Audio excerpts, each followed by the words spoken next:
Hola, bienvenidos todos de nuevo a nuestro canal de YouTube de Elxón de Lugo. Hoy estoy aquí con Dani, que me acompaña para presentaros El Abismo de Helm, nuestro nuevo programa en el que hablaremos de temas de política y cultura que sean trascendentes en este momento. Y para inaugurar este nuevo programa, en esta ocasión vamos a intentar explicar un poquito lo que está sucediendo en Estados Unidos con las elecciones, el supuesto o no tan supuesto fraude electoral. Vamos a intentar resolver un poquito esta cuestión, y visto que no hay excesiva información en español, hemos decidido, inaugurar este nuevo programa con este tema. Me acompaña Dani y me va a acompañar siempre Dani, así que se lo agradezco mucho. Y bueno, para empezar este especial elecciones de Estados Unidos, queremos dar un poquito de contexto, ¿no, Dani? A lo que viene de antes de esta situación del 2020, para poder situar a nuestros espectadores en un contexto un poco adecuado. ¿Quieres contar un poco? Pues el contexto viene con las elecciones anteriores del 2016. Trump supuso un terremoto, una irrupción inesperada en la política americana y en la política mundial al ganar de forma contra todo pronóstico las elecciones contra la candidata, contra Hillary Clinton, que era una candidata que llevaba mucho más tiempo participando en política y en el establishment, y eso supuso un cambio radical en cómo se enfocaron las últimas elecciones, porque Trump catalizó un gran número de cambios que estaban latentes en la sociedad y en la política americana, y esos cambios y esos nuevos conflictos y situaciones y la polarización de la sociedad americana se exacerbaron en los últimos 4 años. Por ejemplo, Trump aprovechó el hecho de que el Partido Demócrata cada vez se está convirtiendo más en un partido de élites y está abandonando a las clases medias y clases trabajadoras, sobre todo de la población blanca de los estados interiores de Estados Unidos, y descubrió que había un potencial para obtener una victoria electoral que muchos otros candidatos republicanos habían dejado abandonado. Y al hacer esto, y al conseguir una victoria que se caracteriza porque en el 2016 hubo una gran polarización entre sobre todo la población de las costas de Estados Unidos y la población del interior, y también la población de las grandes ciudades y la población de zonas más rurales. Las costas y las grandes ciudades tienden a apoyar de forma mayoritaria al Partido Demócrata, mientras que las zonas urbanas o las zonas rurales y en los estados del interior apoyaron a Trump. Entonces Trump fue capaz de ganar las elecciones debido al sistema electoral americano, a pesar de no tener la mayoría del voto popular, que se concentra en las costas. Y al hacer esto, se comprobó la gran polarización y los nuevos clivajes, como se dicen en ciencias políticas, las líneas de ruptura políticas, porque tanto los medios de comunicación como los medios de lo que se conoce como el Deep State, que vienen siendo grandes burocracias por ejemplo, burocracias de agentes de inteligencia, burocracias militares, también grupos de presión o políticos de carrera que llevan años y décadas trabajando en la política americana, pues consideraron que era no solo una afrenta, sino que era una amenaza la irrupción de Donald Trump, que prometió secar el pantano, como lo llama él, al conjunto de estas burocracias y de políticos de carrera que conforman lo que se conoce como el Deep State. Sí, porque además lo que comentabas al principio, ¿no? Que Trump, cuando irrumpió en 2016, fue casi una broma. Todos los medios de comunicación se lo tomaron como una broma. Nadie se esperaba que ganaran las primarias, mucho menos nadie se esperaba que ganara la presidencia, o al menos era la narrativa oficial, pero bueno, fuese como fuese, la sorpresa se dio. Sí se repitió una cosa, ¿no?, en las dos campañas, en la de 2016 y 2020, y es el tratamiento de los medios de comunicación a Trump como candidato. Es básicamente hacerle un chiste y intentarlo convertir en un meme, sacar cualquier cosa fuera de contexto y no darle rédito ni a su campaña ni a él como candidato en 2016, probablemente en estos 4 años tampoco como presidente, ¿no? Efectivamente, el tratamiento, bueno, lo que yo diría que sí cambió en el tratamiento que le dieron los medios de comunicación es que en el 2016, al principio sobre todo, lo trataban mucho más de una forma cómica. Todos los presentadores de los programas de humor, de los late night shows en Estados Unidos, lo trataban con desprecio y como si fuera un chiste, pero evidentemente después de ganar en el 2016 lo trataron de una forma un poco diferente, con mucho más rencor, mucha más rabia acumulada y mucho mayor desprecio. Sobre todo con ataques, fue un ataque constante a la persona y muchas veces con amenazas y que no tenía ningún tipo de sustancia de por detrás, como por ejemplo de que era un candidato, una persona racista, o la de que estaba en connivencia o trabajando, prácticamente decía, trabajando para los rusos. Y es algo peculiar que Thomas Patterson hizo un informe, un estudio de la Universidad de Harvard, donde analizó el tratamiento que los medios de comunicación le dieron a los primeros 100 días del gobierno de Trump.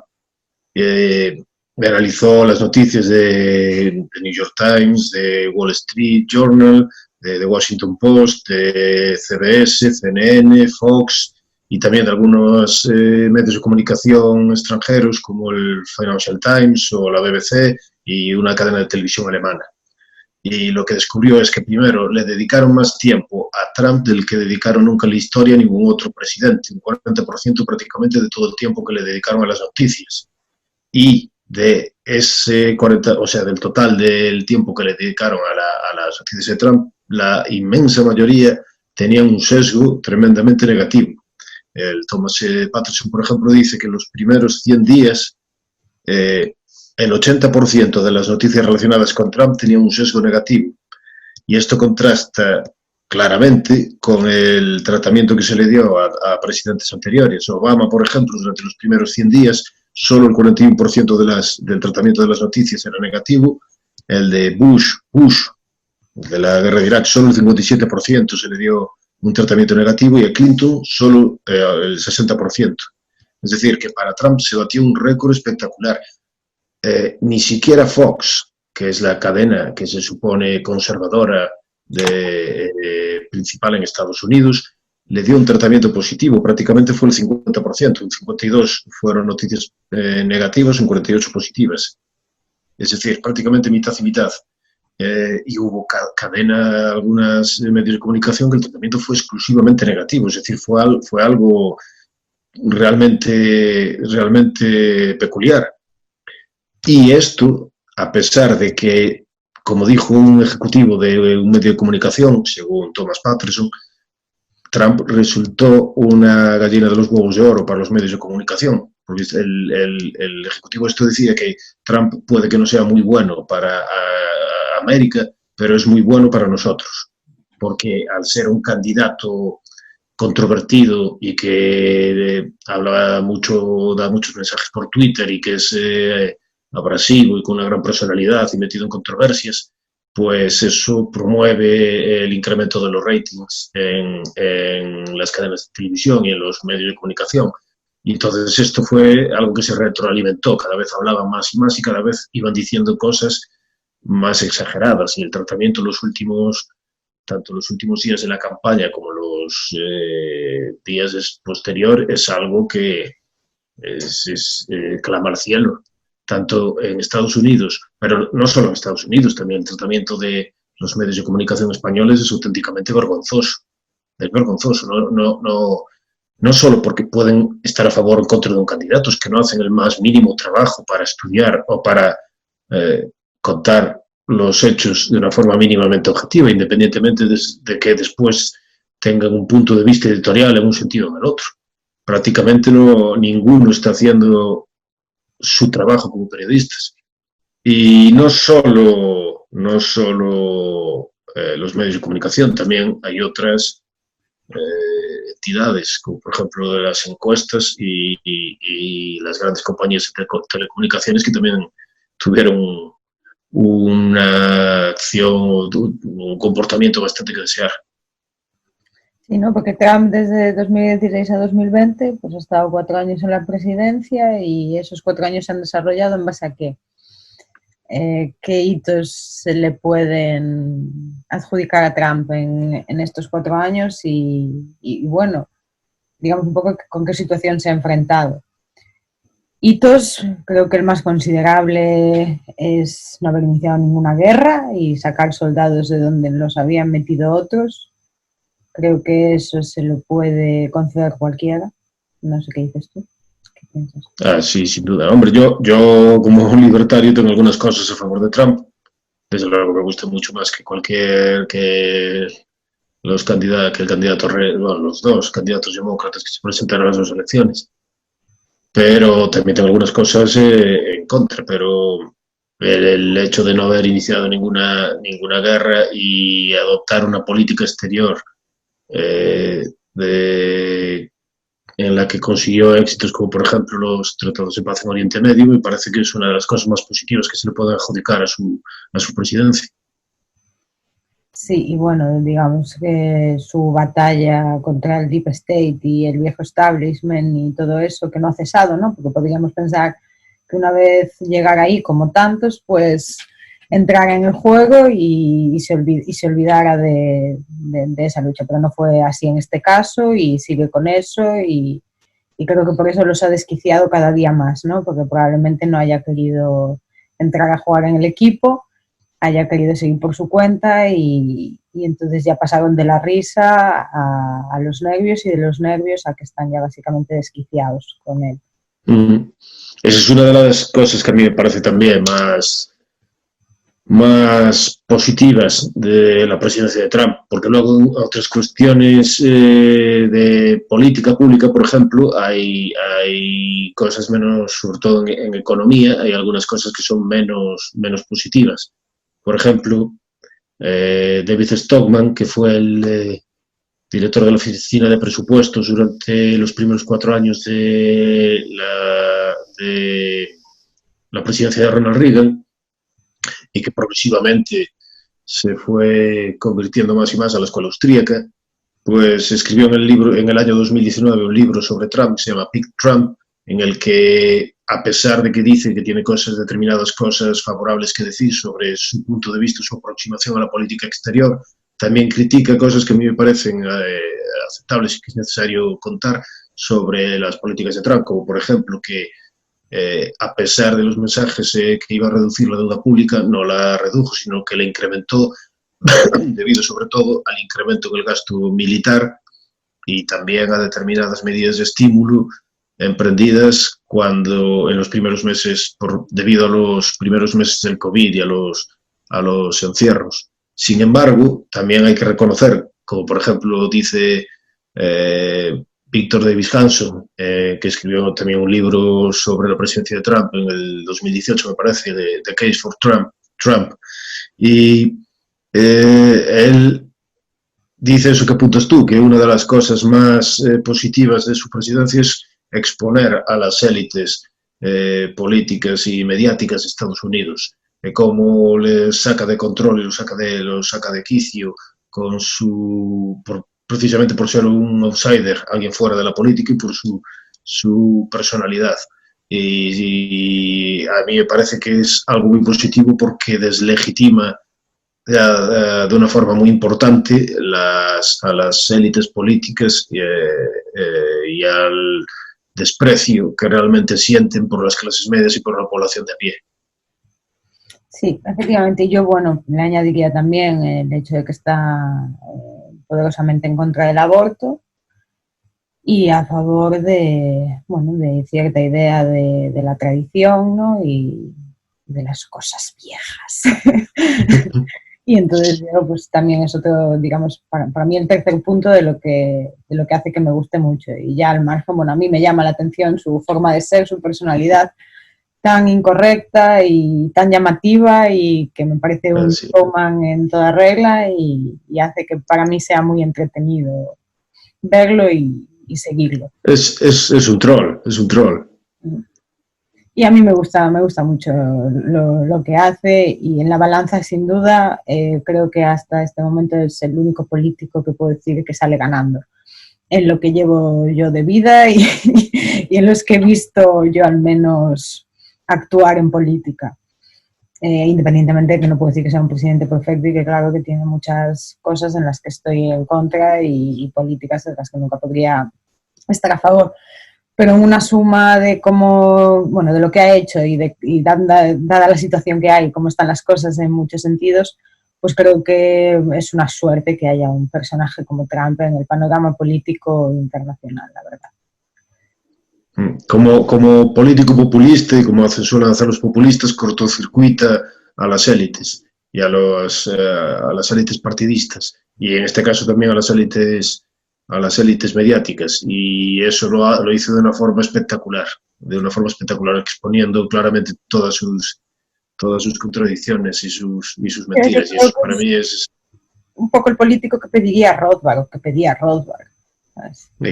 Rothbard hablaba, por ejemplo, a Rothbard, el presidente de la historia de Estados Unidos que más le gusta, o uno de los que más le gusta, es Andrew Jackson, que era un político populista y que tenía también algunas características de personalidad similares a las de Trump. También, cuando hacía enemigos, no los perdonaba, y tenía así tendía a la ira y era un poco narcisista. Y luego, según Rothbard, sin embargo, defendía políticas muy sólidas y muy serias. Trump en algunas, porque no es un ideólogo y actúa bastante por instinto. En algunas políticas a veces yo considero que se equivoca, sin embargo, en el ámbito general, esto de cortocircuitar, gracias a su populismo y a su personalidad, a las élites, es de lo mejor que tiene.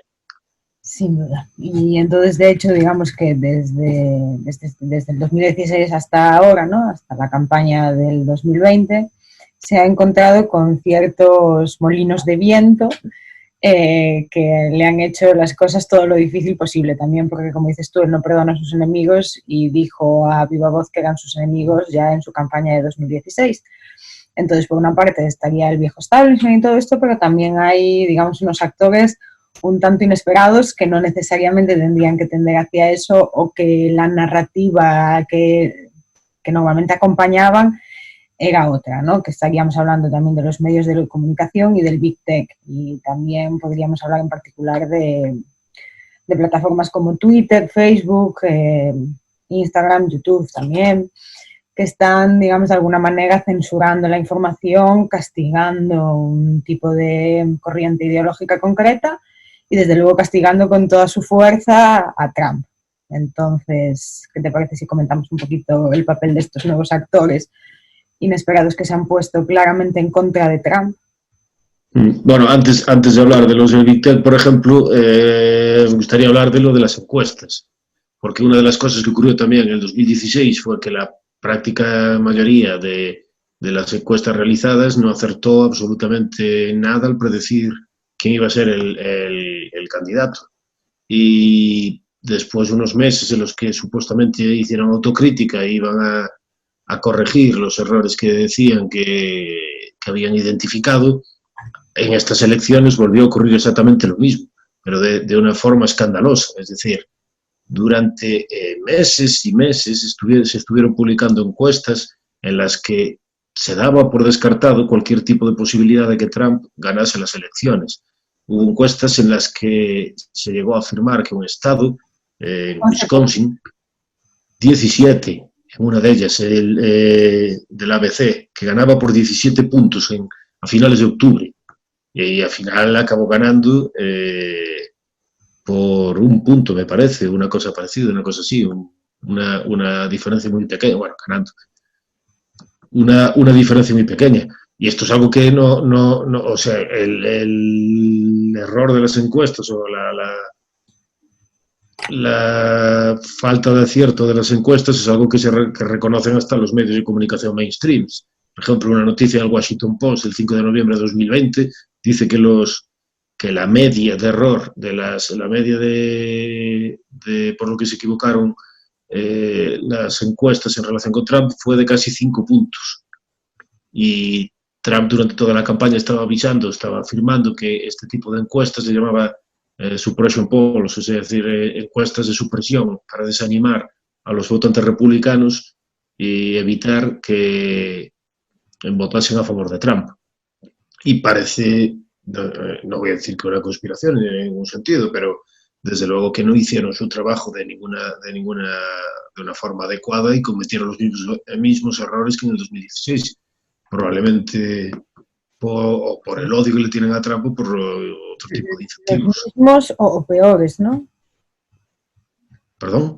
Digo, los mismos o peores, porque uno igual una vez puede pecar casi por inocencia, pero...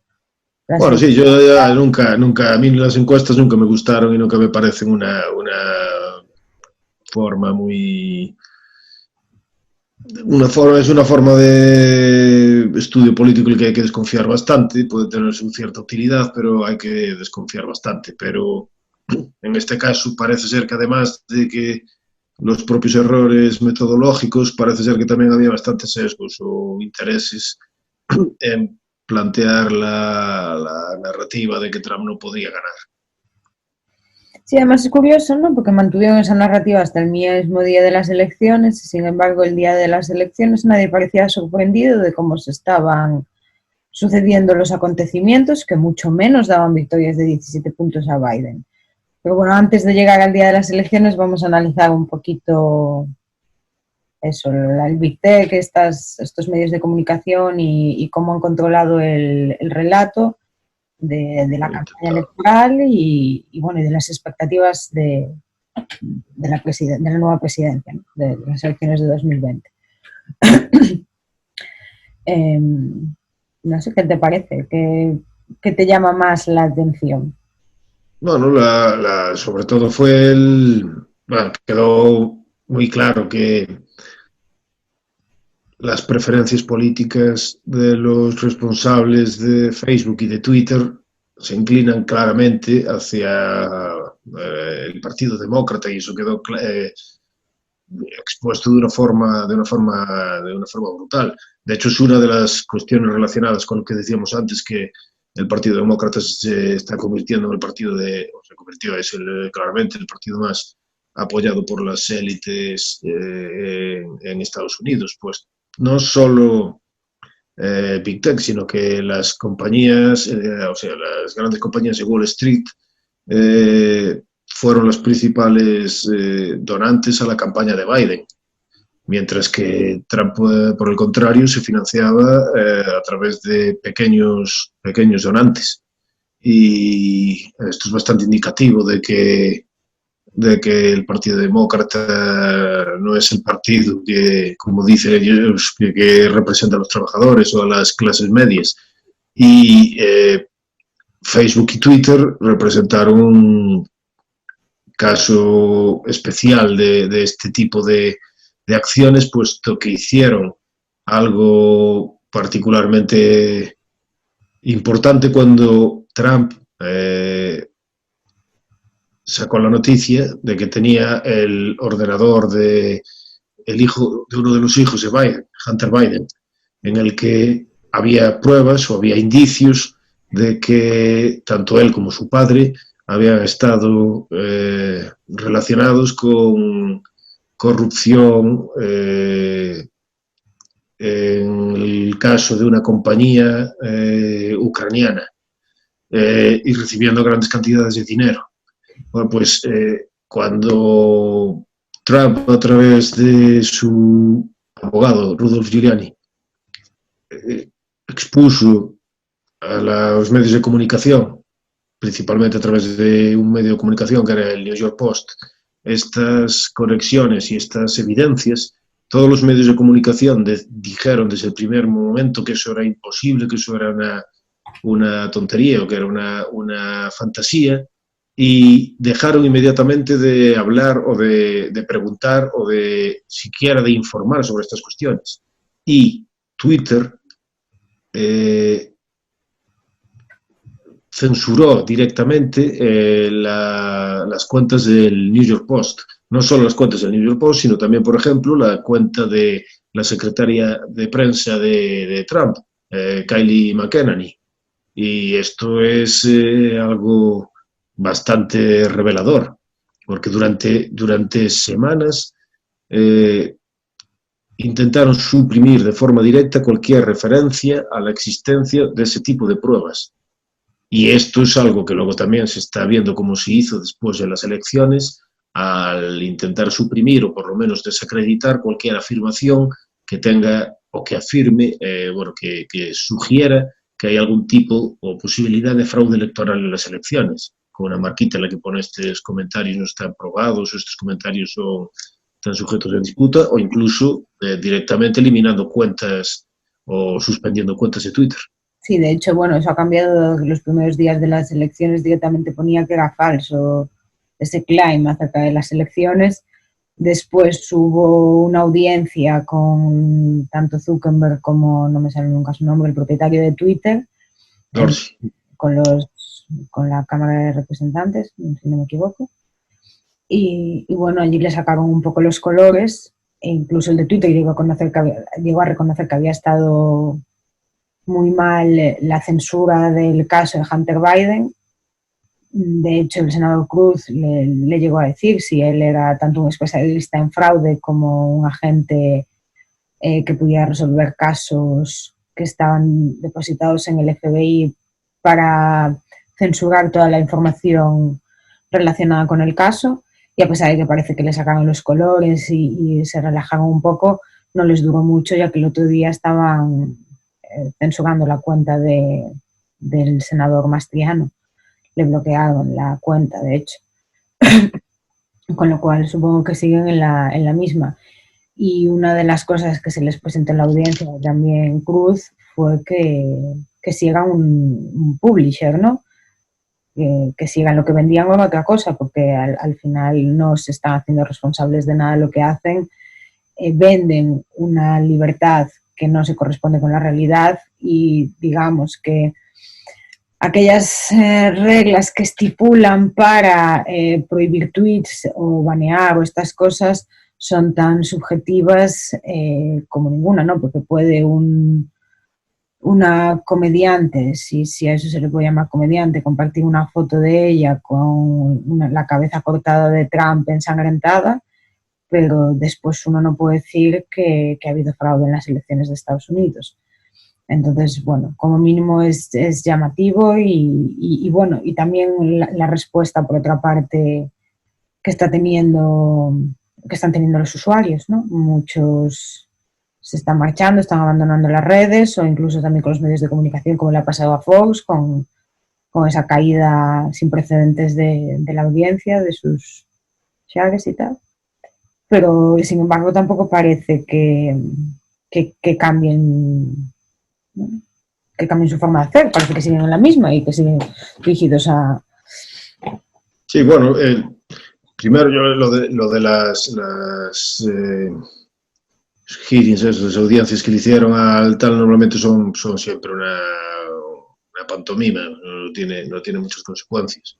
Y también hay que tener en cuenta además que las compañías estas exactamente además no tienen grandes relaciones entre, o bien muchas compañías de Silicon Valley fueron financiadas o bien por agencias del gobierno, o bien tienen contactos con agencias del gobierno, o bien tienen determinados privilegios y por lo tanto también es normal que actúen es esperable que actúen de esta forma. De todas formas, bueno, yo no diría exactamente que es censura lo que hacen, puesto que a pesar de que a mí no me gusta ese tipo de... Bueno, yo no tengo ni Twitter, pero no la llamaría censura porque ahí la capacidad la tienen los usuarios totalmente, que era lo que decías tú. En cuanto hubo esos problemas o se vio ese comportamiento que hizo Twitter, apareció o despuntó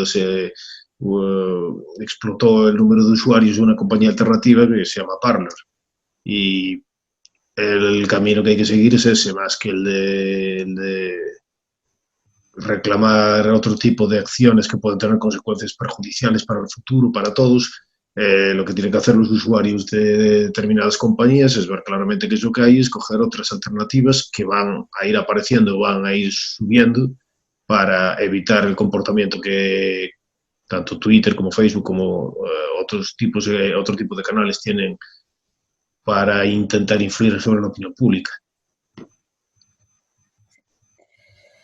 Bueno, y así con todo esto llegamos a las particularidades de la campaña electoral, ¿no? La campaña electoral de las elecciones de 2020, que viene marcada por la crisis del coronavirus, no sé, una histeria colectiva más acentuada, sin duda, en el bando demócrata, y por unos conflictos también derivados del tratamiento de los rallies, ¿no? Que bueno, digamos que los demócratas decían estar muy preocupados con esto y limitar los rallies y las apariciones públicas de Biden, y entonces todo era muy precavido, todo en espacios muy limitados, así circulitos con sillas allí para la prensa, ¿no? Y ponían como excusa el coronavirus y que todos los demás eran muy irresponsables. Sin embargo, Trump ha hecho una campaña de rallies impresionante, con rallies de miles de personas en, bueno, decenas de ciudades de Estados Unidos y más. No sé, ¿qué te parece a ti el tema de la campaña electoral? Sí, bueno, lo de los mítines es muy significativo. Cualquiera que hubiera visto las imágenes, hubiera seguido la campaña, bueno, yo lo estuve siguiendo, pero si lo hubiera seguido sin atender a las encuestas publicadas, que era cosa que hacían, por ejemplo, que aparecían en los medios de comunicación, cualquiera diría que Trump iba a arrasar de una forma descomunal, porque Biden prácticamente no hizo campaña durante los últimos meses, no hizo campaña, le llamaban, hacían chistes, le llamaban así Basement Biden o Hayden Biden, porque decían que no salía del sótano, que estaba allí metido en el sótano para no, y no solo eso, sino que cuando empezó a hacer campaña en alguno de estos mítines extraños que hicieron con muy poca gente, donde prácticamente solo estaban algunos representantes de los medios de comunicación, en cuanto empezaba a hacer campaña, después paraba inmediatamente. A lo mejor una vez que se pasó casi una semana sin hacer ningún tipo de campaña. No solo eso, sino que además cometió un montón de gafes que dieron lugar a un montón de chistes, memes y cosas muy simpáticas por ahí en internet, porque cada vez que hablaba parecía realmente que tenía problemas cognitivos serios. Muy gracioso de ver, un poco triste, pero fue una campaña muy rara la que realizaron los demócratas. Por el contrario, Trump parecía una estrella del rock. Había veces en algunos de esos mítines donde llegó a haber 50.000 personas con fans enardecidos allí en muchos de estos estados donde los swing states, que le llaman, los estados donde se compite por la presidencia, sí. Y esto es también algo que indica que fue unas elecciones extrañas, porque teniendo en cuenta cómo fue la campaña de Biden, que haya obtenido 12 millones de votos más que Obama. Yo recuerdo cuando fue Obama en las primeras elecciones, del 2008, parecía que iba a ser la segunda venida de aquí del Mesías, era una cosa espectacular, y cuando fue la inauguración estaba llena de millones de personas allí en Washington. Y para que haya tenido un número tan grande de votos por encima de Biden que Obama, algo raro tuvo que pasar. Es decir, la única explicación, pero es una explicación que a mí no me convence, es que el odio por Trump era tan grande que movilizó de una forma brutal a sus seguidores. Claro. Bueno, a los como decían los gemelos Holden, ¿no? Que igual es que cuando fue de votar a Obama, no votaban a Obama, votaban en realidad al vicepresidente Biden. Y de ahí que ahora se haya subido más su popularidad. Sí. Porque por supuesto, porque no hay otra explicación posible. Yo creo que nadie se lo explica. Tampoco ha crecido tanto la población de Estados Unidos.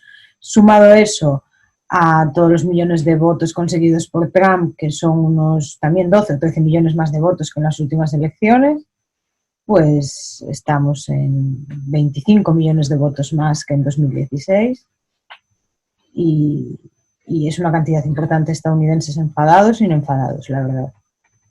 Y viendo los rallies, las imágenes, cualquiera de las imágenes de alguno de los rallies o incluso el ejemplo posterior de después de las elecciones, que podremos analizarlo más adelante, pero la One Million MAGA March, pues es One Million March, que no es precisamente poca gente. Entonces, bueno, está claro que por lo menos a nivel popular o en las calles, si solo te fijabas en eso, estaba bastante transparente que parecía que la cosa jugaba a favor de Trump y con mucho, independientemente de que después las encuestas y los medios de comunicación le dieran, bueno, por perdido no solo a él la presidencia, sino todo a los republicanos, es decir, ganaban todos los demócratas, ganaban en todo y lo ganaban todo.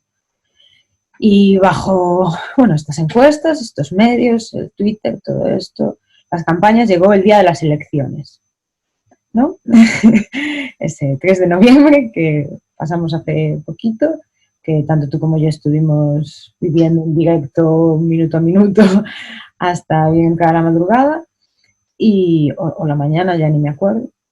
Y hay varias cosas que puntualizar, ¿no? Porque en las primeras horas parecían, bueno, sin más, unas elecciones normales.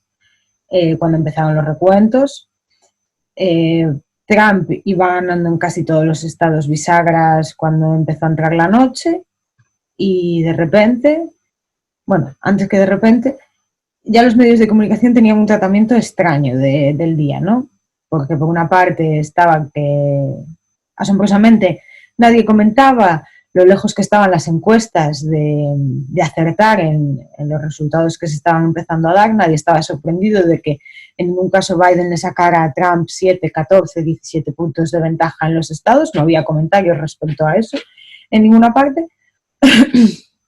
Pero por otra parte Trump sí que iba con ventaja en todos los estados bisagra, ¿no? En casi todos. Pero, sin embargo, los medios, las adjudicaciones, los calling, como le llaman allí de los estados, se los daban con suma velocidad a Biden y, sin embargo, a Trump, pues esperaban, en algunos casos esperaban, pasaba el 95% y seguían esperando, claro, misteriosamente después llegaba el 97%.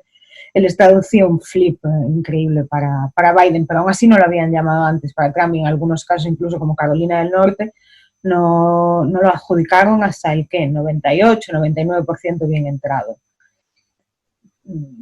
¿Qué me dices respecto a...? Sí, el caso más peculiar de ese fue el de Arizona, en el que Fox News, además, es la cadena conservadora, fueron los primeros en decir que lo había ganado Biden, cuando aún faltaba una cantidad enorme de votos y no había una diferencia lo suficientemente significativa como para decidir que ninguno de los dos lo había ganado. Sin embargo, la misma cadena estuvo esperando durante horas y horas antes de decir que Florida, por ejemplo, la había ganado Trump, donde llevaba una mucha mayor diferencia. O en otros estados, como por ejemplo en Texas, donde acabó ganando por una diferencia sustancial, que creo que es casi 8 puntos o de 8 puntos. Y eso fue algo peculiar.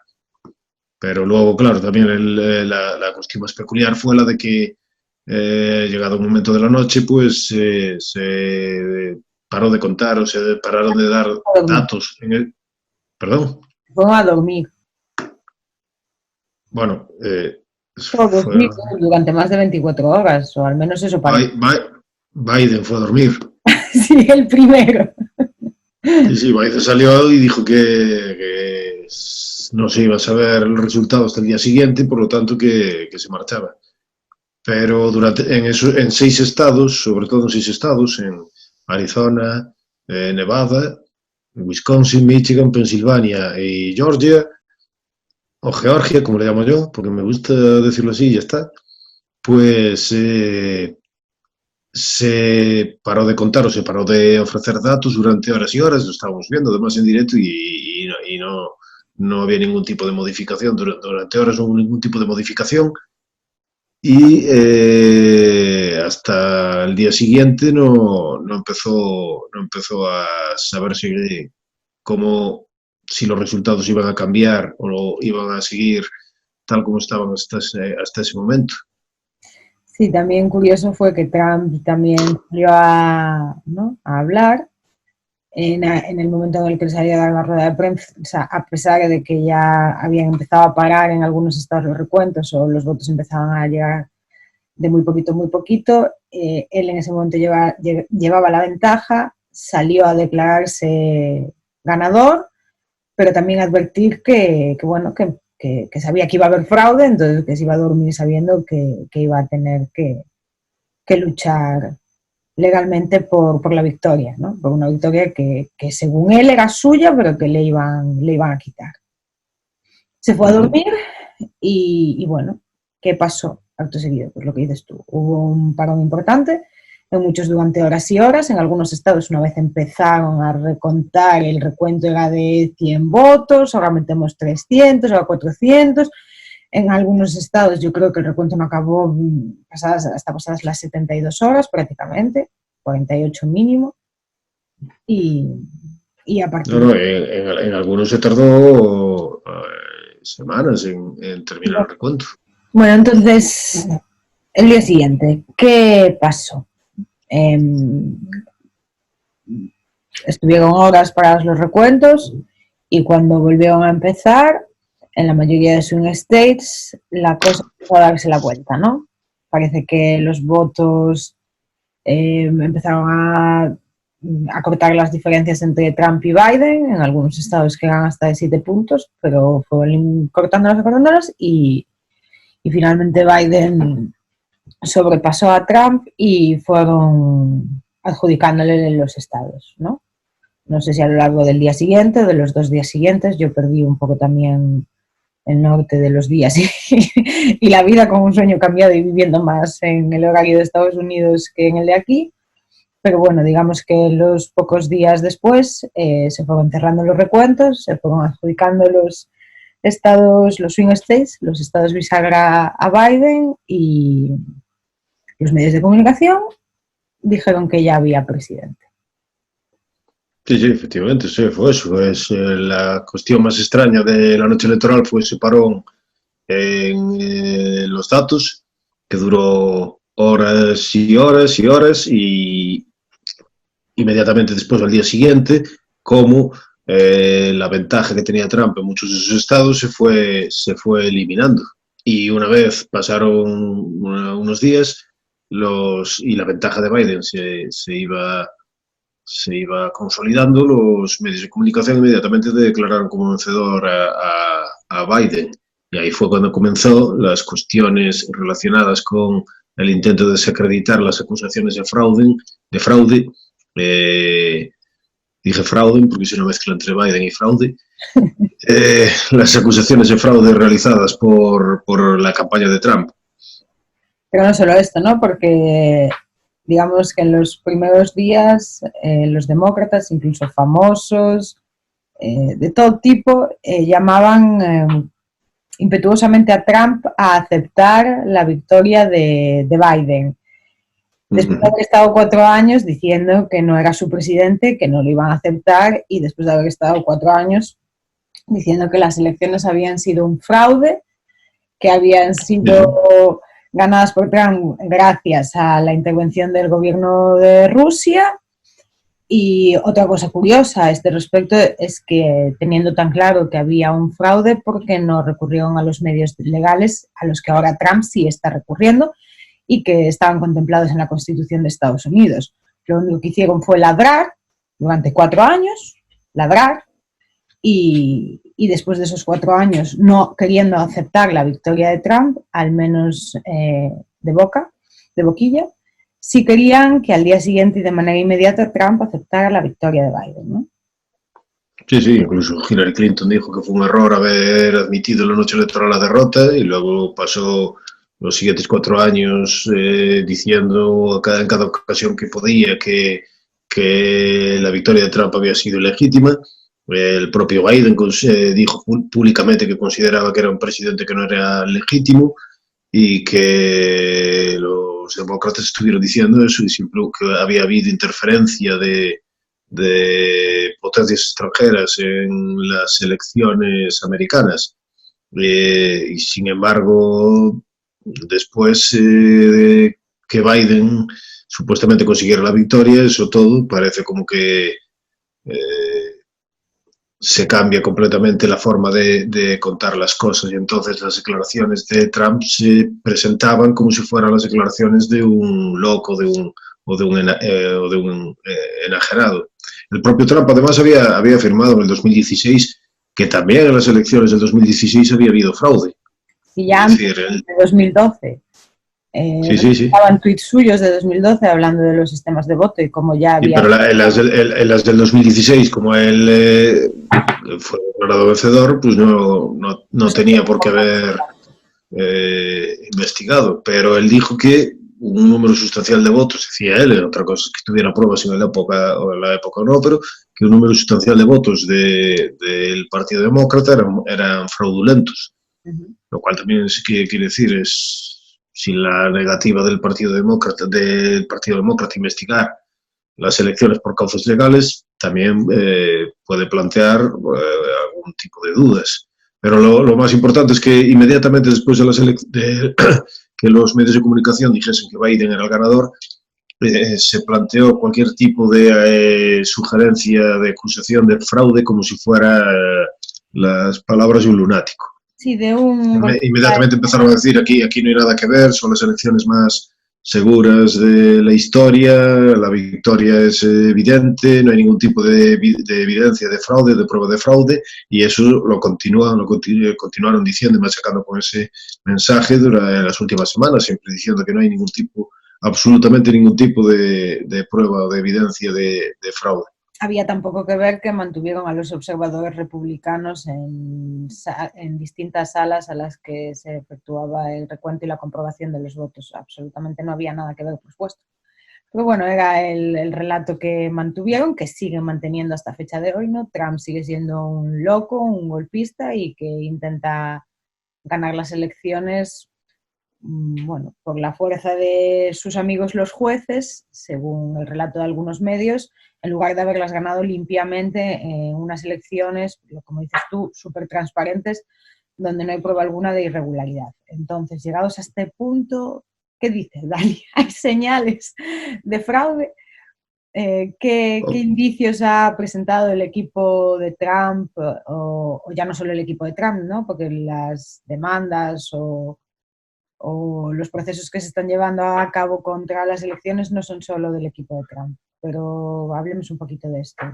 ¿Qué podemos decir sobre...? Bueno, una de las cosas más extrañas es en todos los manuales sobre fraude electoral, manuales o informes que hay en cualquier página, por ejemplo, de la ONU o de la Unión Europea o de cualquier organización internacional, o en manuales de ciencia política, hay algún tipo de cosas, como por ejemplo, que indican o que pudo haber claramente algún tipo de fraude. Por ejemplo, yo voy a utilizar solo como ejemplo la obra de una autora, una politóloga española, se llama Isabel Menchón López, que tiene un artículo que se llama Tipología del fraude electoral desde la perspectiva del ciclo electoral, y que está incluida en un libro que se llama Manual práctico para observadores electorales de corta duración. Y esta politóloga dice, por ejemplo, que señales de fraude electoral son, una de ellas sería la colocación una de ellas sería el uso de tácticas dilatorias destinadas a prolongar las operaciones de cierre y recuento hasta muy altas horas en la madrugada, con el fin de expulsar a los observadores y representantes de los partidos por agotamiento y proceder a la alteración de los resultados en las actas. Es decir, el uso de tácticas dilatorias destinadas a prolongar las operaciones de cierre y recuento. Eso fue exactamente lo que ocurrió en los 6 estados que están en disputa en Estados Unidos. Otra de las señales de las que habla esta politóloga es la colocación de representantes de partidos y de observadores a una distancia que imposibilita la correcta observación del recuento de papeletas. Y esto es algo que la campaña de Trump, por ejemplo, con su abogado Giuliani, dice que, y con un montón de testigos que presentaron, dicen que ocurrió. Los representantes republicanos del Partido Republicano, muchos de los distritos electorales estaban situados a una distancia que impedía cualquier tipo de comprobación de fraude electoral o de las papeletas electorales. Y estas dos señales que en todos los manuales y en todos los expertos en fraude electoral consideran que son elementos muy indicativos o que algo raro están pasando, se dieron en estas elecciones. Además, que el fraude electoral es digamos que es un clásico de la política americana. Es decir,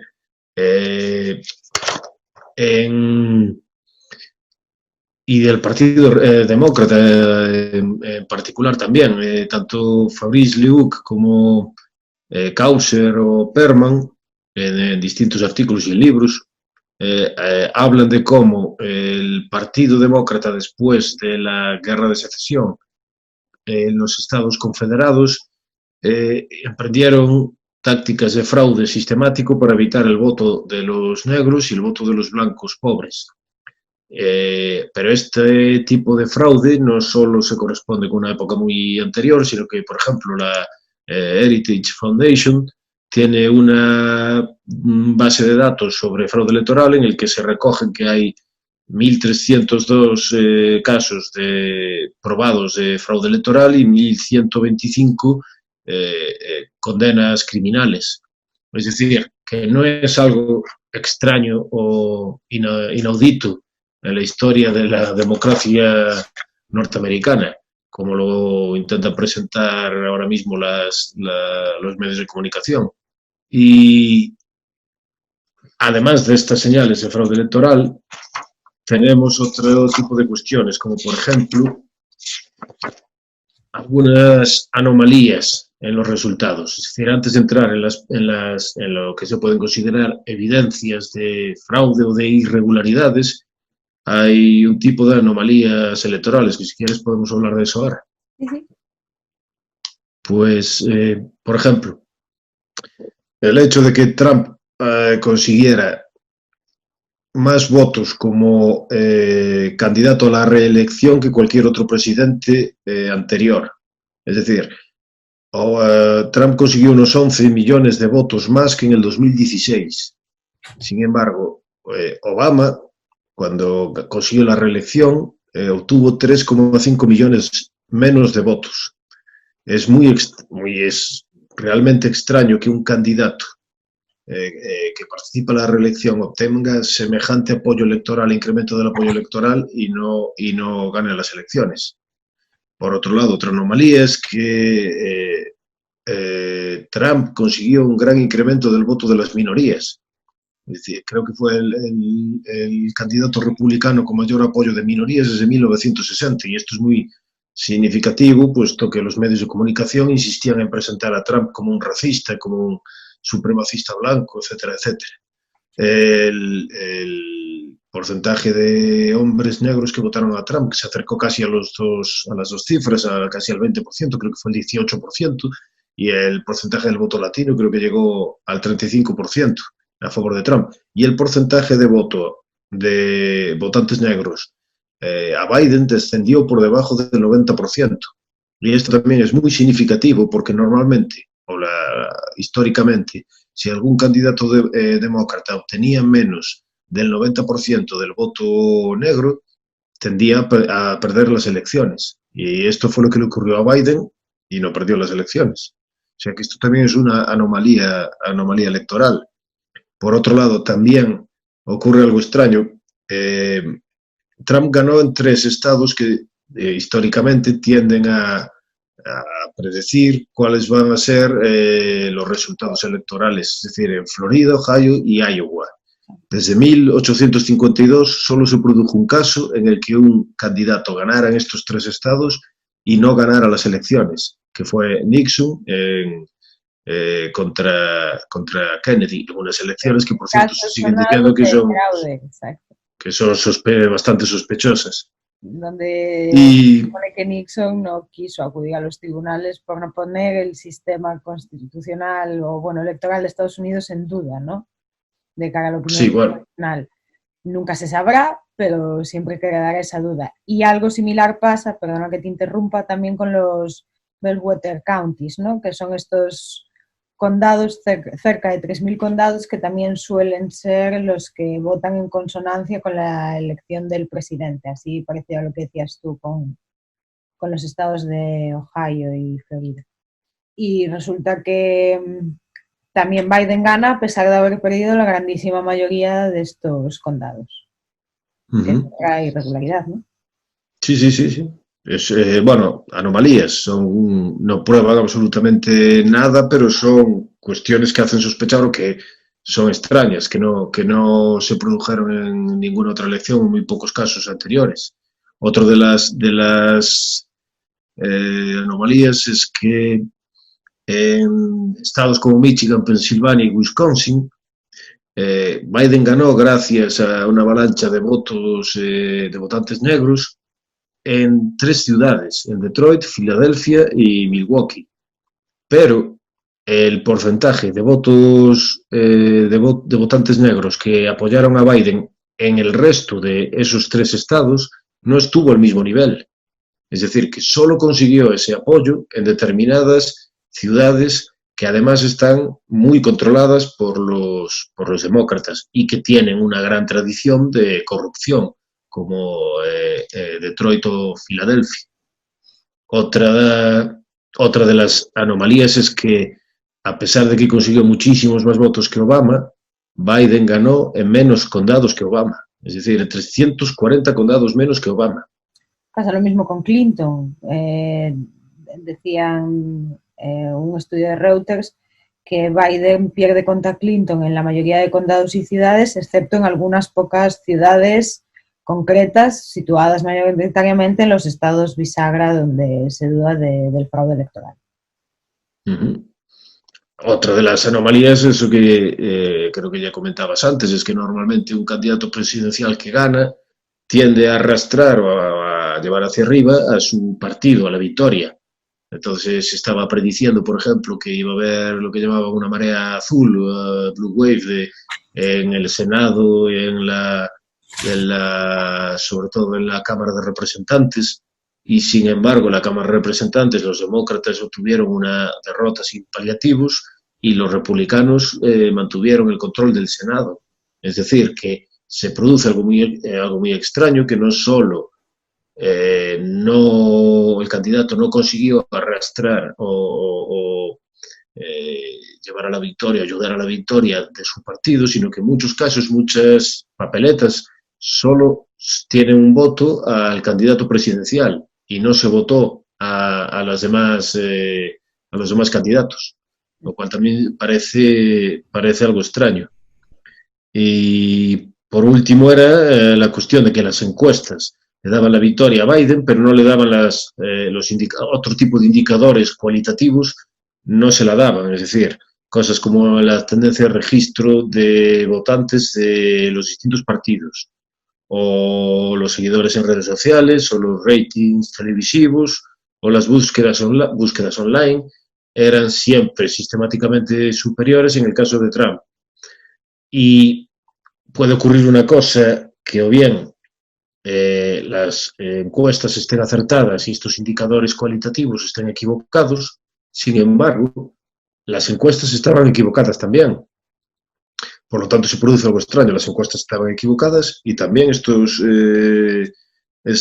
indicadores no cualitativos o indicadores cualitativos, lo cual tiende o parece algo una señal de que algo raro pasó, de que fue una convocatoria electoral muy, muy extraña.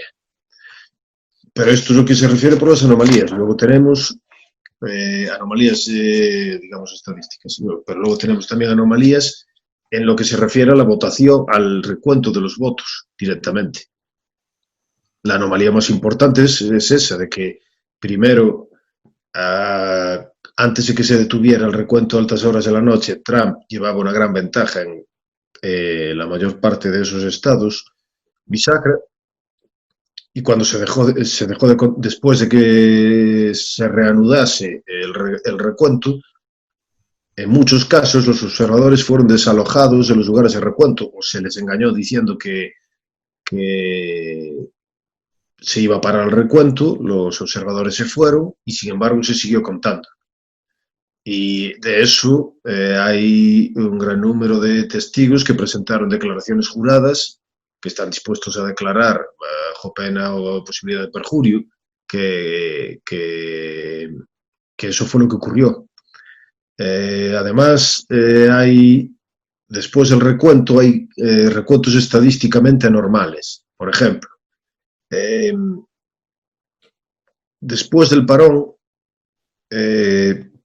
bolsas de votos de un tamaño inusual, como por ejemplo cientos de miles de votos, se fueron registrados y tuvieron un porcentaje de apoyo anormalmente alto a Biden.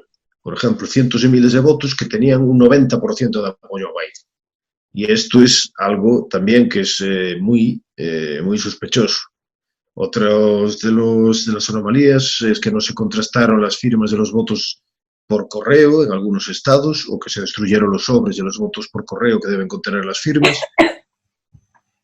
O también el bajísimo nivel de las tasas de rechazo de votos ausentes o de votos por correo. En algunos estados... Perdón.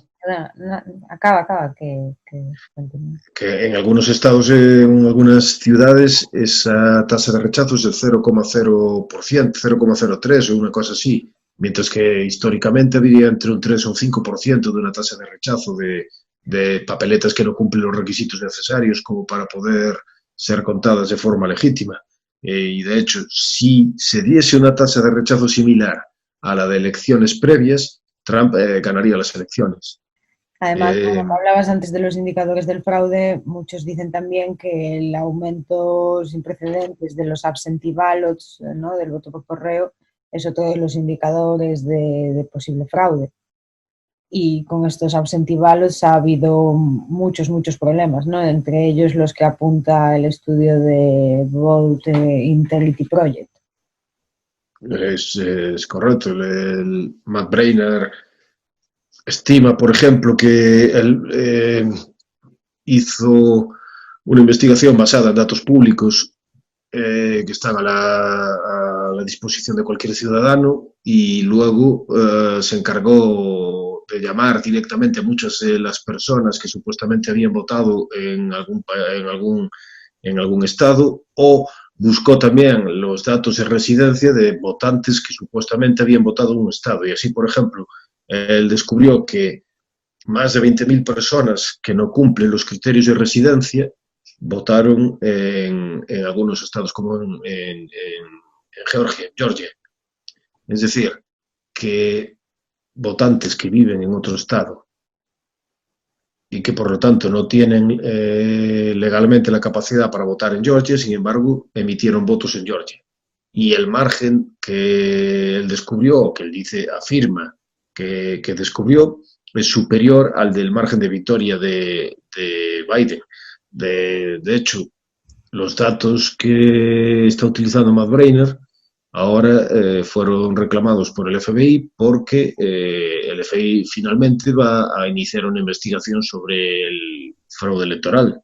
Bueno, y hoy lo escuchaba también en la audiencia de Arizona, ¿no?, delante de los senadores republicanos de Arizona con el equipo legal de Trump. Estaba presentando las pruebas públicamente acerca de todas las irregularidades de voto, que no solo se refieren a los votos de gente que no tiene residencia para votar en un estado, ¿no? No, encontraron también otras cosas extrañas, como por ejemplo muertos, o direcciones inválidas, clásicos electorales de fraude.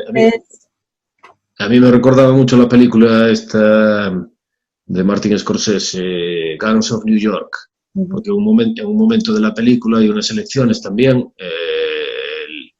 El alcalde utiliza a Bill el Carnicero, que es uno de los gángsters, para obtener votos, y uno de los asesores le dice al alcalde que el número de votantes ya supera el número de votos ya supera el número de votantes. Y él dice, excelente.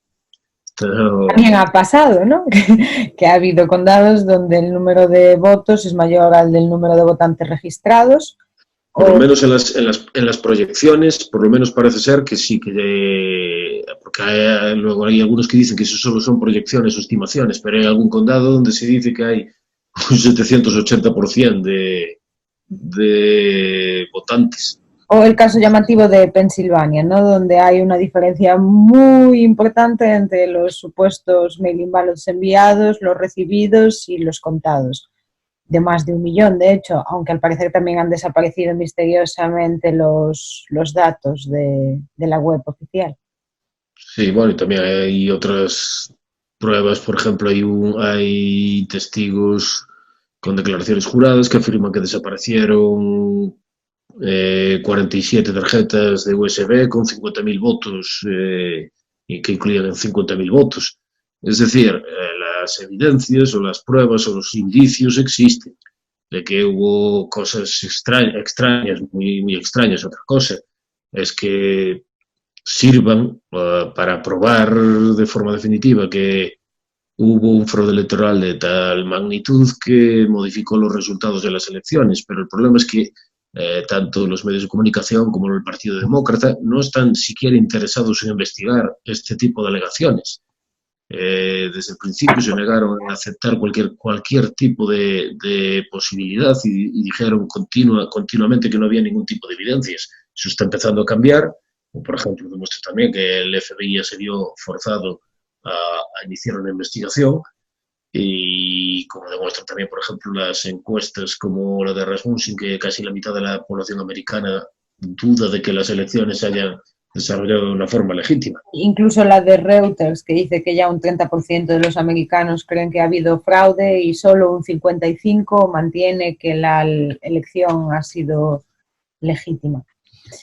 Uno de los recursos que se pueden utilizar para ver este resumen, por ejemplo, de todas las anomalías es el de Patrick Basham, que tiene una noticia, un artículo en The Spectator del 27 de noviembre de 2020 para todos aquellos que lo quieran comprobar. Sí, adjuntaremos otro también que hace un resumen de todo el estudio que lleva a cabo Voter Integrity Project, que es un poco lo que acaba de reclamar también el FBI, ¿no? El estudio este que contabas tú, independiente, con los Matt Braynard, que están al alcance de todos.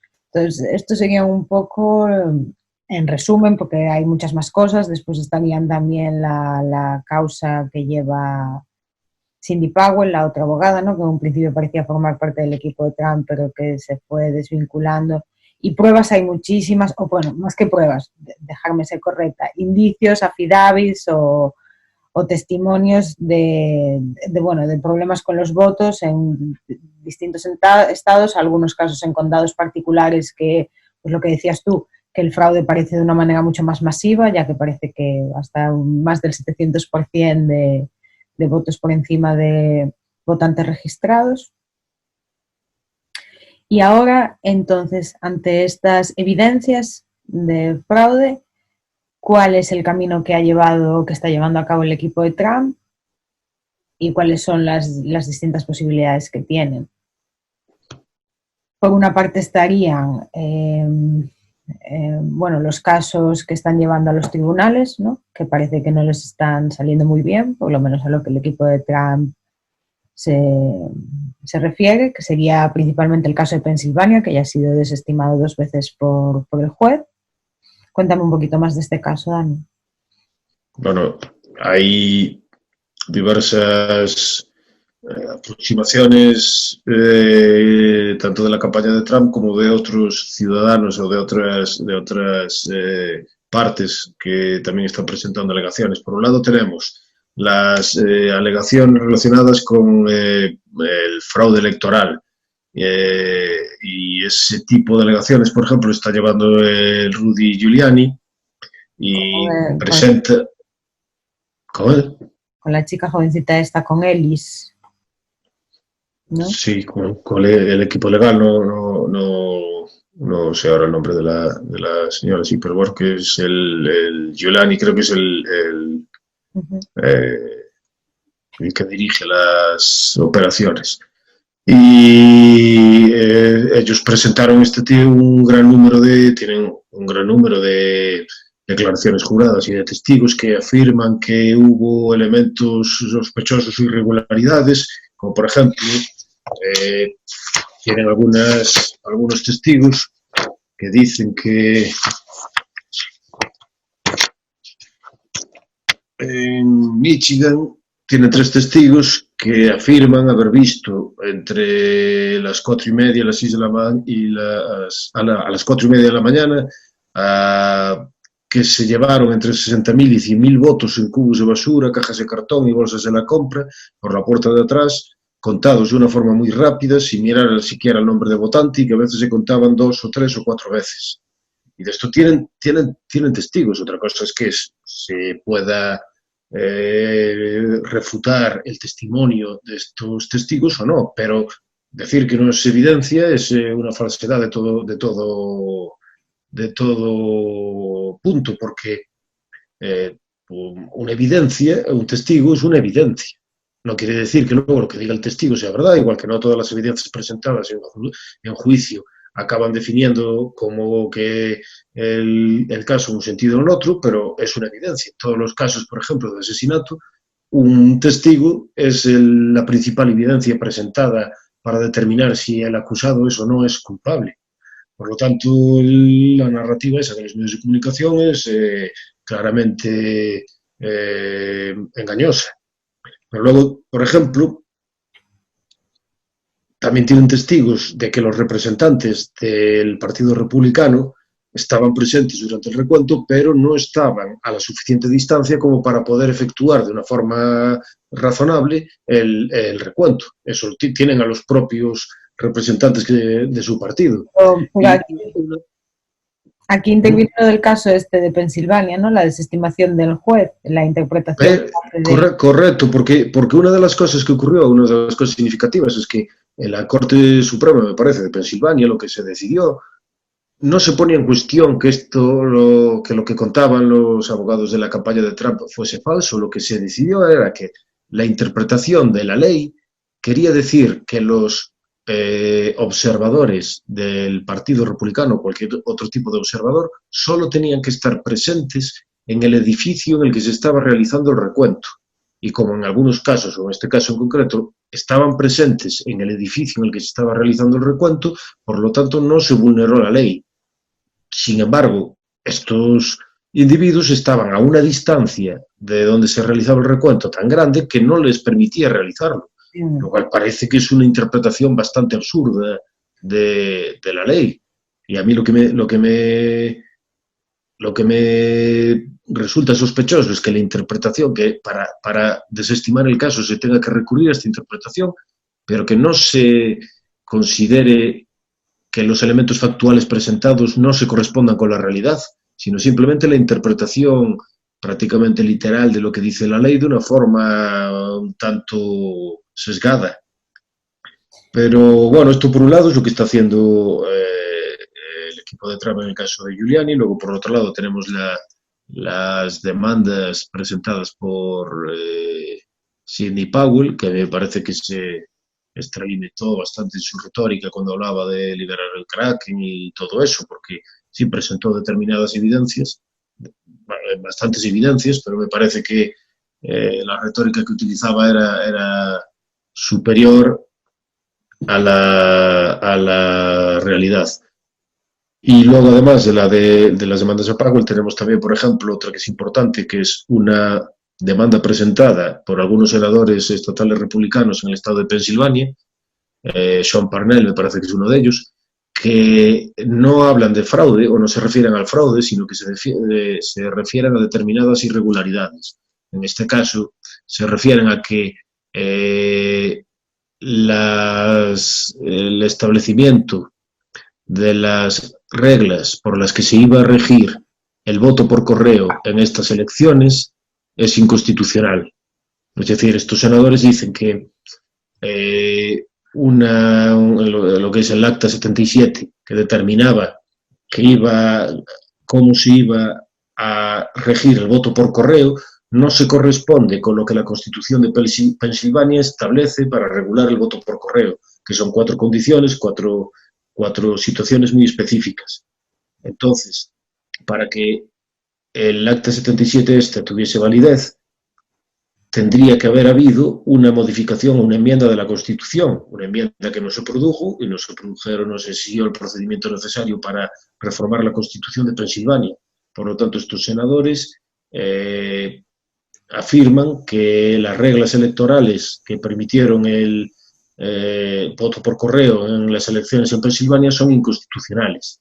Una jueza, Patricia McCulloch, en Pensilvania, primero ordenó la detención que se parase la certificación de los votos por esta demanda y después estableció una afirmación provisional en la que decía que, basándose en los méritos legales y constitucionales del caso, probablemente tenían razón los demandantes, es decir, que el sistema de voto por correo ejercido era inconstitucional. Ahora bien, esta demanda después fue desestimada por la Corte Suprema de Pensilvania, pero no por ningún motivo constitucional o entrando en la sustancia del caso, sino que lo que el Tribunal Constitucional determinó fue que los demandantes habían actuado demasiado tarde, es decir, habían actuado después de que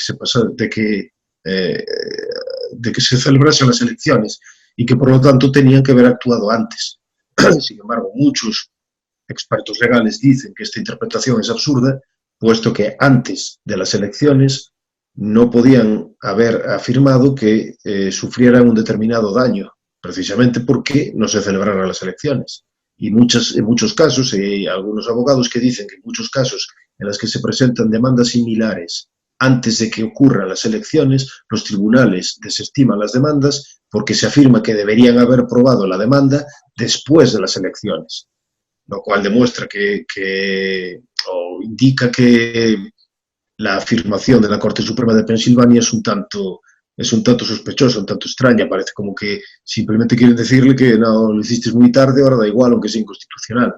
Este caso probablemente acabe llegando a la Corte Suprema de Estados Unidos y ahí veremos, parece que tiene bastantes visos de prosperar y eso supondría una cuestión, un cambio importante en los acontecimientos. Aunque no sabemos qué pasaría porque no hay muchos precedentes, entonces no sabemos si darían por inválidos los mail-in ballots o si por otra parte se celebraría algún tipo de vuelta en ese mismo estado, ¿no? Algunos también hablan de esa posibilidad, pero bueno, que no se sabe qué determinaciones puede tomar la Corte Suprema. No, a lo mejor que determina que eso no se puede volver a realizar para las siguientes elecciones, a pesar de aceptarlo para estas.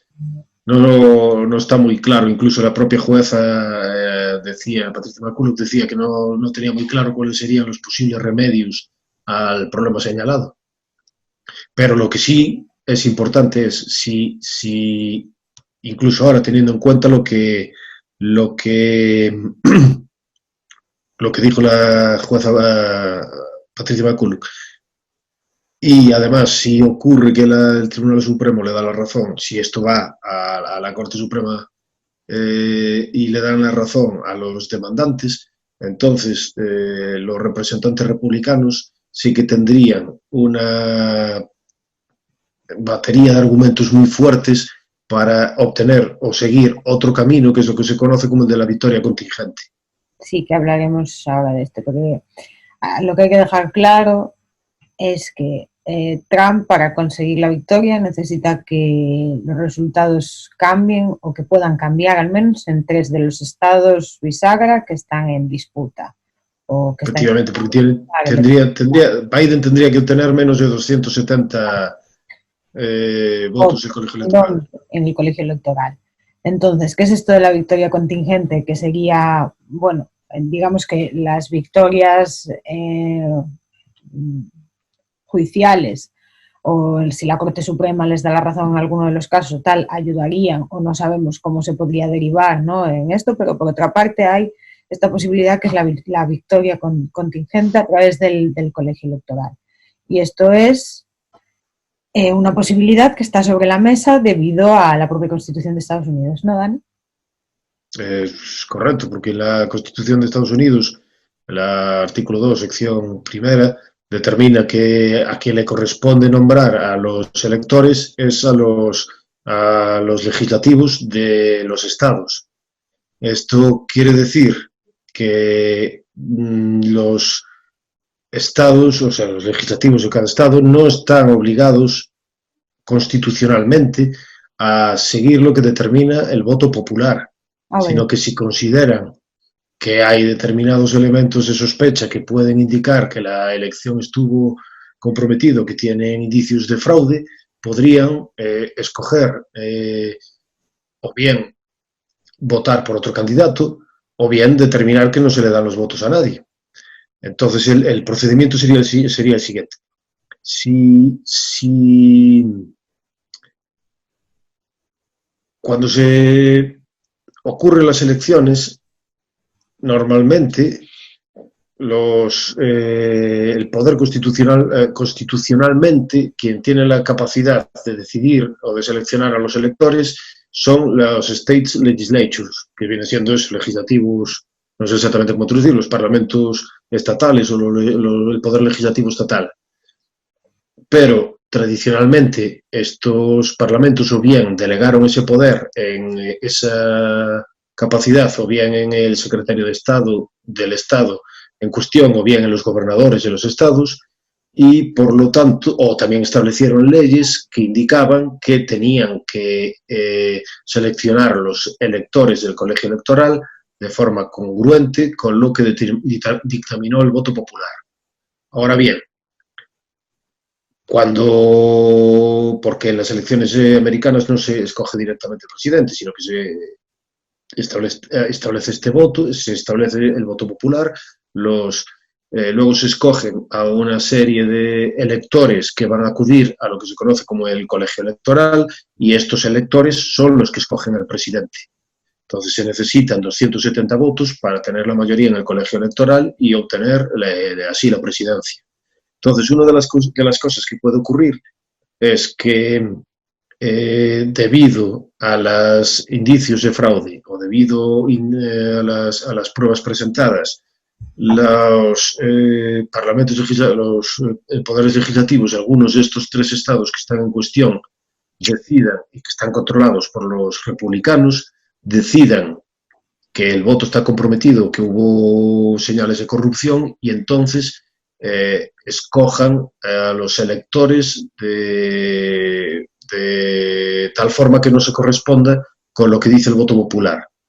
Entonces podría ocurrir, por ejemplo, en Pensilvania. En Pensilvania ahora mismo hay una moción presentada por los republicanos, liderada por el senador Doug Mastriano, que quieren reclamar la devolución al Poder Legislativo de la potestad para nombrar electores para el colegio electoral.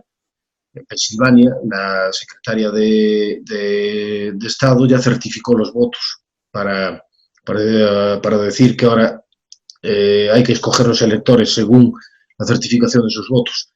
Sin embargo, los electores republicanos pueden reclamar ese poder porque constitucionalmente le corresponde a ellos, a pesar de que tradicionalmente sea la secretaria de Estado la que certifica sus votos.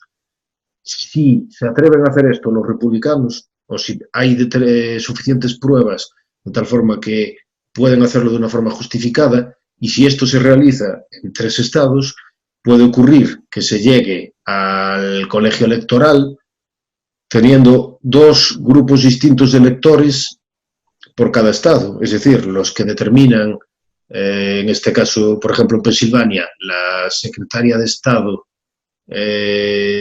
enviando un grupo de electores que van a escoger el candidato demócrata y, por otro lado, los que escogerían el Parlamento, el State Legislature, que enviarían a un conjunto de electores que votarían por el candidato republicano. Si esto ocurre, entonces, en el colegio electoral habría dos tipos distintos de votos para la elección del presidente, y esto probablemente significaría que los votos de ese estado quedarían anulados.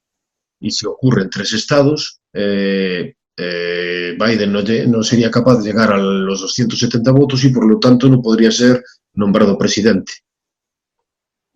Y entonces empezaría el siguiente proceso establecido en la Constitución de los Estados Unidos. Efectivamente, entonces a partir de entonces la votación iría a la Cámara de Representantes, y en la Cámara de Representantes cada estado tendría, porque actualmente la Cámara de Representantes está controlada por los demócratas, pero para esta votación la votación sería diferente, es decir, cada estado no tendría un número de votantes en representación de la población de la que tenga cada estado, sino que cada estado enviaría o tendría únicamente un voto. Y teniendo en cuenta que la mayoría de los estados está controlada por los republicanos, en esta votación en la Cámara de Representantes, el Partido Republicano tiene mayoría y por lo tanto Trump se supone que obtendría la victoria.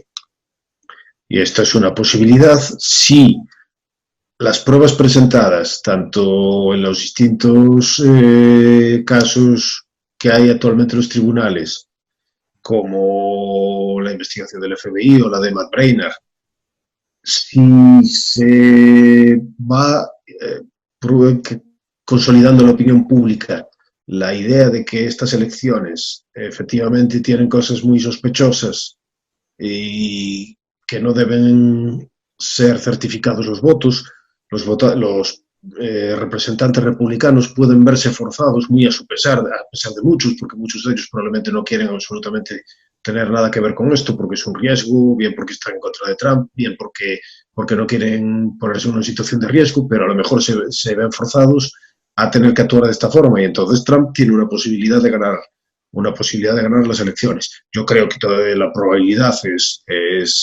baja, pero es una probabilidad que existe.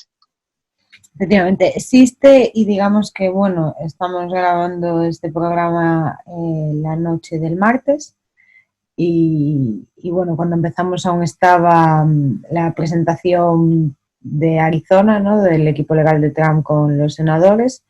En las últimas horas, un juez en Georgia también ha tomado una determinación a partir de la presentación del caso de Sidney Powell, que es la de que no se puedan tocar las máquinas, ¿no?, y una presentación de urgencia el viernes. Entonces, bueno, ahora mismo siguen las cosas en los tribunales en distintos estados. En cada estado, además, los casos obviamente tienen que ser distintos porque dependen del fraude para cada estado. No se sabe aún si en todos va a haber este tipo de presentaciones públicas, ¿no?, que parece que es lo que por una parte está empujando bastante a senadores como Mastriano a apoyar públicamente la causa de Trump y a tomar algún tipo de acciones. Pero ¿cuánto tiempo queda? No falta tampoco mucho tiempo, es decir, se quedan sin tiempo para mover ficha, ¿no? Bueno, hasta el 14 de diciembre, en principio, que es cuando se tienen que contar los votos en el colegio electoral. Y ahora depende primero de cómo vayan avanzando las investigaciones o los casos o lo que dictamine la Corte Suprema en el caso de que lleguen allí algunos de estas demandas, y después de la presión política que probablemente los votantes republicanos, muchos de los votantes que apoyan a Trump, sean capaces de ejercer sobre los representantes, muchos de los cuales no están por la labor de pelear hasta el último minuto, tal como Trump está dispuesto a hacer. Bueno, y faltan cosas interesantes. En Wisconsin ahora presentarán la demanda por los votos después del recuento pagado, ¿no? Trump ha desembolsado 3 millones para el recuento de votos y parece que ha encontrado más de 200.000 votos fraudulentos que no se pueden verificar, las firmas, que irían contra la ley. y que bueno, mañana y pasado presentarán el caso en los tribunales y a ver qué pasa con Wisconsin. Está Georgia en el aire, está Arizona en el aire, está Pensilvania en el aire y bueno, yo le veo bastantes posibilidades aún. Incluso me llama la atención como, bueno, como por ejemplo Fox, lo debatíamos tú y yo antes, no sé si tienes tu razón y es simplemente debido a la presión de la caída de los shares, porque empiezan a verle un poco las orejas al lobo y tienen miedo de que al final sí que tenga más posibilidades de las que pensaban y salir aún más dañados. Pero bueno, ayer salió la primera entrevista televisiva de Trump en una cadena, fue en Fox News, fue una entrevista bastante agitada en la que la entrevistadora, bueno, parecía estar bastante escandalizada de la situación, ¿no? Incluso también preguntaba por el FBI, igual también la relación es bastante estrecha, que el FBI empiece a investigar la causa después de todas las presiones, tanto de la gente como ahora también mediáticas, no tanto el mainstream, pero sí otros medios, porque también es un punto significativo, ¿no? Cómo están creciendo algunos medios en Estados Unidos debido a esto, como cadenas como Newmax o Rightside o incluso canales independientes como el de Steve Crowder o así, llegando a 5 millones de suscriptores debido al inconformismo de los conservadores bueno, y de mucha gente con el relato oficial de los medios, cuando es demasiado evidente que es mentira. Y a partir de ahora, ¿qué va a pasar? ¿Qué va a pasar los próximos días? No lo sabemos, pero tú, ¿qué prevés? ¿Cómo crees que se van a desarrollar los acontecimientos? Hombre, ahora mismo no sé exactamente cómo se va a desarrollar, solo sé que hay una, a pesar de lo que están diciendo los medios de comunicación, Trump tiene posibilidades de ganar, no creo que tiene la probabilidad no es muy alta, pero sí que la tiene. Bien, Dani, y cuéntame, ¿qué pasa si no gana? ¿Qué caminos tiene si al final declaran como presidente electo a Biden? Cosa que aún no es, claro. Bueno, si pierde, también tiene una posibilidad bastante importante de volver en el 2024 y ganar las elecciones. Es decir, si es capaz de presentar el suficiente número de evidencias como para que quede en la mente de un gran número de votantes republicanos que las elecciones estuvieron comprometidas o que hubo una corrupción sustancial en el proceso electoral, eh, puede aprovechar Trump para controlar todavía más o de una manera más profunda el Partido Republicano, ampliando su base entre eh, el electorado y conseguir un partido más populista, eliminando a gran parte de los republicanos que ahora mismo están dubitativos o que no quieren iniciar o que no se atreven a pelear hasta el final como él, y puede aprovechar además la debilidad de Biden, que probablemente tenga una presidencia complicada, puesto que es probable que no el Partido Demócrata no disponga de la mayoría, que pierda la mayoría de la de la Cámara de Representantes en el 2022, y además que no tenga el control del Senado, además de que también hay una gran fractura en el Partido Demócrata entre la extrema izquierda representada por Bernie Sanders o Alexandria Ocasio-Cortez y candidatos más del establishment, y eso combinado con el apoyo a determinadas redes o medios de comunicación o el inicio de unos nuevos medios de comunicación, como hablan por ejemplo, y de la posibilidad, especulan con la posibilidad del Trump TV. Todo eso combinado puede hacer que en el 2024 tenga serias posibilidades de regresar triunfal a la Casa Blanca. De todas formas, todavía no se terminó las elecciones estas en Estados Unidos y aún tiene la posibilidad y hay que ver cómo se desarrollan los acontecimientos. Go, go, Trump. Faltan unos cuantos días aún. Bueno, intentaremos ver qué sale del día de hoy en Arizona, que al parecer pues han estado más de 7 horas presentando affidavits y pruebas, así que, y claro, Trump hace poquito acaba de entrar por teléfono, que ya sabemos ¿Qué es un affidavit? que le gusta el hecho. Ah, bueno, sí, perdón, pues un affidavit es una prueba jurada, o sea, un testimonio Una jurado. declaración jurada, ahí está. Y bueno, pues se consideran como pruebas en un juicio, no lo que decías tú, ¿no? Como independientemente de después los resultados, sí que se consideran como pruebas.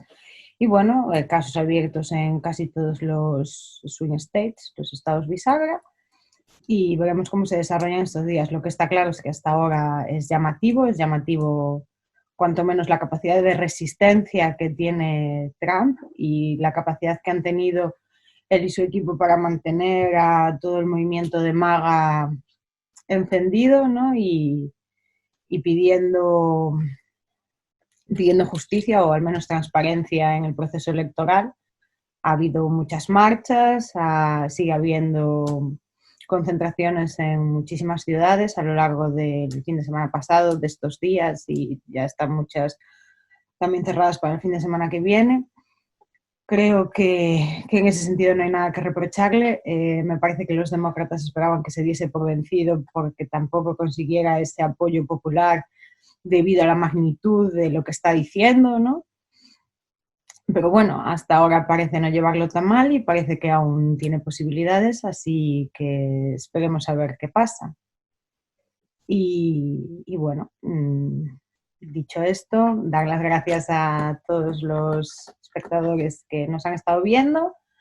Nada, podéis decirnos si os ha gustado el tema en los comentarios y si queréis que sigamos un poquito comentando todo lo que va pasando en Estados Unidos, y si no, también nos podéis sugerir de qué temas os gustaría que hablásemos en los siguientes programas del Abismo de Helm. Y a ver, seguiremos analizando las hordas de orcos que vengan de las profundidades. Y nada, muchas gracias a todos, muchas gracias a Dani. Y nuestras pretensiones son hacer un programa por semana, así que os esperamos a todos y esperamos vuestro apoyo y esas cosas que son las que hacen posibles que podamos seguir la marcha. Y muchas gracias y hasta el próximo programa. Hasta luego.